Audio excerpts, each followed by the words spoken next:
Solo quisiera hacer una introducción de 30 segundos. Vivimos bajo el imperio de la ilegalidad. Lo dijo Juan Falcón y Puig, un analista político de primer orden, en el canal Hechos Ecuador. Quiero que vean, que miren, que me dejen comentarios, porque de todos estos comentarios voy a seleccionar los comentarios más coherentes para hacer otro video sobre este tema. La invasión a México. Vivimos bajo el imperio de la ilegalidad. Vayamos a ver. Mire, el tema ya es preocupante realmente, porque quisiera yo ir al principio. Y hoy por hoy usted pone el ejemplo de México, pero eso es apenas una muestra más de que estamos viviendo bajo el imperio de la ilegalidad, de la inconstitucionalidad. Hemos llegado al extremo que se viola la Constitución invocándola, tergiversándola, alterándola. Entonces, cuando estamos en esto, si se quiere decirlo con cierta dureza, pero con claridad, estamos volviendo a lo más atávico, a lo más salvaje, ¿verdad? Porque al final del día, y a partir de es un hecho histórico que yo lo he mencionado de cuando en cuando, a partir de la Revolución Francesa, pasamos los habitantes de una región en un momento dado, en un sector dado, pasamos a ser ciudadanos en lugar de súbditos, ¿verdad?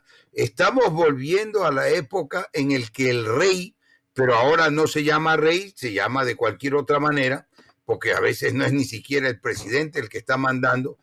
Hay quienes dicen que hoy por hoy vivimos bajo la dictadura de los jueces, porque al final del día, y yo lo he dicho, la impunidad se consagra en los jueces y el problema se inicia y termina en el ámbito judicial, ¿verdad? La última palabra la tienen los jueces, pero esos jueces no están necesariamente obedeciendo a un sistema jurídico político, sino a unos intereses particulares. Y yo decía, lamentablemente, que tuve razón. La misma noche, cuando alrededor de las 10:30, 10, 11 de la noche, se violentaba y salió enseguida por las redes la Embajada de México violando la inmunidad diplomática, yo puse un X que antes era Twitter, está ahí publicado, y yo dije más o menos, palabras más, palabras menos, las razones de la ley son las razones del derecho y por supuesto del derecho internacional.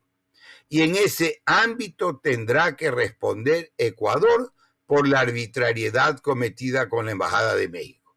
Mire, y esto fue a la media hora de que se produjo el hecho, pues fue más o menos a las 12 de la noche. Apenas me enteré, yo estaba todavía trabajando en la computadora en mi casa, vi esta noticia y puse ese X antes Twitter. Y eso es, en síntesis, lo que yo creo, y lo que no es que lo creo por imaginarme, por pensar o pretender analizar, sino por ser una realidad deplorable. Vivimos bajo el imperio de la ilegalidad. Y entonces ya no se sabe qué vale, qué no vale en un momento dado, porque en el órgano legislativo, que es el encargado de legislar, de fiscalizar políticamente, se cometen las más grandes irregularidades. Mire, ahí es grave, ahí Ecuador podría tomar unas medidas conciliatorias, pero yo creo que la posición de México, y voy a aprovechar para hacer una precisión, pero yo creo que la posición de México es categórica y tienen su fundamento, pues ahí están los videos, ¿verdad? Pero usted me permite señalar dos estupideces de gran magnitud, que yo creo que es necesario señalarlas porque todas estas arbitrariedades están mezcladas de una gran dosis de estupidez. Se dijo por ahí que llegaba un avión Hércules de México para llevarse en el carro y con todo a Glass. ¿Y cómo podría haber ingresado al espacio aéreo ecuatoriano un avión sin permiso, sin autorización para sobrevolar el espacio aéreo ecuatoriano?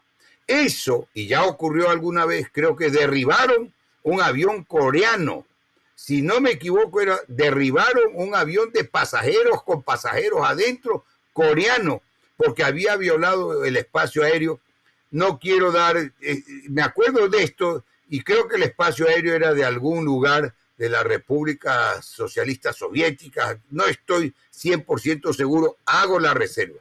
Pero lo que sí me acuerdo es que se derribó un avión, y si no me equivoco era coreano, por haber violado el espacio aéreo de un país extranjero y no tenían autorización. O sea, ¿cómo podría un avión extranjero, no se diga un avión militar, del tipo Hércules, que es un avión famoso, conocido, muy potente, muy impresionante, diseñado, y fue originalmente diseñado para que entren los tanques de guerra en el avión, que quede claro. Y entonces, ¿cómo podría haber ingresado ese tipo de avión, ni cualquier otro tipo de avión, al espacio aéreo ecuatoriano sin autorización? Se exponía a que lo derriben, ¿sí me explico? O por último, lo que se hizo en la pandemia en Guayaquil, le ponían carros y vehículos en la pista, no podía aterrizar, pues habría sido un accidente horroroso.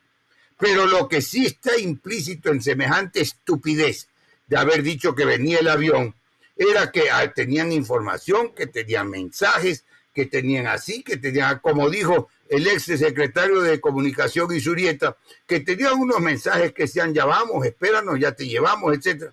Eso, lo que estaban haciendo ahí era admitiendo tácitamente, ahí está la estupidez humana, admitiendo tácitamente que estaban espiando a los mexicanos, ¿o no? Estaban espiando la embajada de México, porque ¿de dónde entonces sacaban estas lucubraciones absurdas? ¿Sí me explico? Y lo que debe quedar claro también, que yo no sé si lo dije en alguna entrevista, pero es lo que tengo clarísimo, por supuesto, no es necesario para esto ser abogado, ni mucho menos. Lo que tengo muy claro es que no importa que haya sido Jorge Glass para los efectos. Podía haber sido Jorge Glass, Antonio Piedra, Pepito González o lo que fuere. No tenían derecho a violar la inmunidad diplomática de la Embajada de México. ¿Sí me explico? Sea quien sea el que estaba dentro. Bien entendido además, porque este es un hecho cierto, que hay que analizarlo. Hay que analizarlo serenamente, porque no puede vivir el país bajo el fanatismo, que es lo más próximo a la imbecilidad, el fanatismo que no permite reflexionar, ni leer las cosas en el fondo, ni entender las cosas, ni leer entre líneas, ¿verdad? No podemos vivir en función del odio, ni el afecto o desafecto hacia un presidente o hacia un expresidente, ¿verdad? El país tiene que empezar a adquirir algo de serenidad, de objetividad, de vivir con la verdad, sobre todo esa prensa que distorsiona la verdad, que tergiversa, que engaña, que miente para satisfacer sus odios y sus desafectos, ¿no es cierto? Entonces, este país de esa forma se va al diablo. No podía, yo digo, da lo mismo quien sea que haya sido la persona, pero lo que yo tengo entendido para efectos del caso concreto es que Jorge Glass entró caminando a la Embajada de México. Él estaba en libertad porque estaba en uso de un recurso de habeas corpus, es lo que entiendo y lo que sabía y de la información que se conocía. O sea, él no es que se fugó de la cárcel para asilarse en la Embajada de México. Él entró caminando a la Embajada de México. Y después vino la solicitud de asilo. Y lo que debe quedar claro también es que en el asilo, en materia de asilo, quien decide el asilo es el país que concede el asilo. Porque donde lo están persiguiendo, obviamente que no van a querer admitir el asilo, ¿verdad? Esto para dejar ese tema con esos pocos puntos para que queden claros para su audiencia y por esa vía para la comunidad, para que tengan claro, no se puede vivir bajo el imperio de la ilegalidad, del absurdo, del odio, de la irreflexión, ¿verdad? Y por eso decía Dostoyevsky, tal vez algún día yo lo mencioné aquí, que si estamos así, ya solo falta que nos permitan, que nos prohíban pensar, repito, para no ofender a los imbéciles. Eso decía nada menos que Dostoyevsky, con todo el valor que tenía, con toda la calidad y el prestigio de filósofo que tenía. Entonces, si hechas esas precisiones, si quiere, Richard, pasamos a otro tema, ¿no? Sí. Quiero cerrar con este tema, esta primera parte, porque recojo palabras. El fanatismo es lo más cerca de ser imbécil. Así es. Pero esa imbecilidad nos está llevando a que tengamos que pagarle a México y que México haya instaurado un juicio en la Corte Internacional de Justicia y que a lo mejor este muchacho, como le dijeron en México, este muchacho Pacho ya no es 13 cuando pase aquello. Pero no. ¿Qué va a pasar después? Porque los juicios demoran mucho tiempo. Pero hay juicios de repetición en ese caso, si es que hay condenas a pagos, porque el Estado ecuatoriano no puede pagar por un fanático que está lo más cerca de ser imbécil, pues, doctor. Bueno, lo que usted nota es con absoluta precisión, por supuesto que hay juicios de repetición.